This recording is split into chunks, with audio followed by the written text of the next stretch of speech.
আসসালামু আলাইকুম। আমরা চলে আসছি আমাদের ফিনিশিং সেকশনে। এখানে চারজন কিউআই কে দেখতে পাচ্ছেন, যারা দীর্ঘদিন ধরে কাজ করছে আমাদের সাথে। ওনারা কি কাজটা করে ওইটা এখন আমরা দেখব। যারা নতুন চাকরি প্রত্যাশী, ফিনিশিং সেকশনে কোয়ালিটিরে কি ধরনের কাজ করে তারা জানতে পারবেন। আপা কেমন আছেন? জি আছি আলহামদুলিল্লাহ। আপনি কত বছর ধরে আছেন? 7 বছর। আপা আপনি কত বছর? 4 বছর। আপনি ভাইয়া?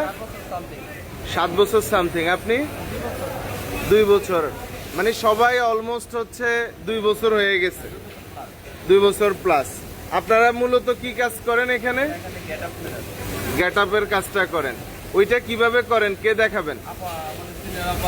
সিনিয়র আপা দেখাবে। আচ্ছা আপা শুরু করেন তাহলে, আমরা একটু দেখি। এই যে প্রথমে দেখেন, এটা জ্যাকেটের কাজ চলতেছে, শেরপা বলে এটাকে।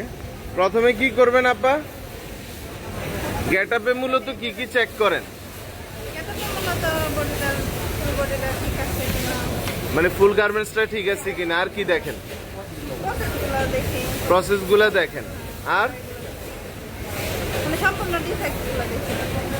মানে বডির কোথাও কোনো ডিফেক্ট আছে কিনা এগুলো দেখেন। আচ্ছা কিভাবে দেখতেছেন এটা একটু আমাদেরকে দেখান। প্রথমে কোন পার্টটা দেখেন, তারপরে কোনটা দেখেন, এভাবে চেক করেন না? এটা যে চেক করছেন, কি কি দেখছেন এখানে? কোনো ব্রুকেন স্টিচ আছে কিনা, বা রয়েস বাইর হয়েছে কিনা, আয়রন ঠিক আছে কিনা। তারপরে এই পাশটা দেখতেছেন।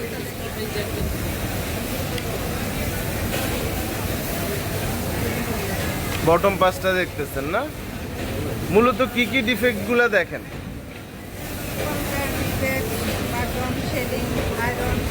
মানে অল্টার দেখতেছেন, রিজেক্ট দেখতেছেন, তারপরে বাটন দেখতেছেন, শেডিং দেখতেছেন, আয়রন দেখতেছেন।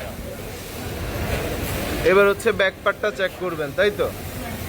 ব্যাক পার্টে কি কি দেখেন? এই বিষয়গুলোই দেখেন।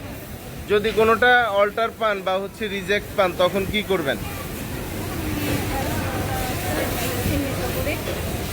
স্টিকার আছে না, এই যে স্টিকার করে দিবেন, চিহ্নিত করে রেখে দিবেন। তারপরে ডিফেক্ট সারাবে, তারপরে আবার চেক করবেন না? পুনরায় চেক করবেন। ওকে হইলে পাস করবেন। ঘন্টায় টার্গেট কত আপনার? কত পিস করতে পারেন? 100 পিস।